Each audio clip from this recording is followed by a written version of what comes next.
নরেশ্বরে তুমি হি আশার জ্যোতি, আমার অন্ধকার ভিতরে তুমি হি আলোকর জ্যোতি। মৃত্যু জড় চেতন ভিতরে তুমি হি অমৃতর অনুভব। জড়গতর জীবন্ত চিন্তা চেতনକୁ আচ্ছন্ন କରିଛ তুমি।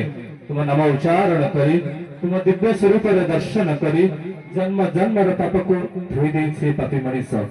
ରବଗ୍ରାହୀ ଭାବର ଠାକୁର ମନ୍ଦିରକୁ ଉନ୍ମୁକ୍ତ ରଖି ହୃଦୟ ସିଂହାସନକୁ ସଜାଡ଼ି ଦେଇ ଶ୍ରଦ୍ଧା ଓ ବିଶ୍ୱାସର ଧୂପ ଦେଇ ଜ୍ଞାନର ପ୍ରଦୀପ ଜାଳି ଆତ୍ମା ଆଳତୀରେ ଅନାବିଳ ପ୍ରେମରେ ଆହ୍ୱାନ କରୁଛୁ ଠାକୁର।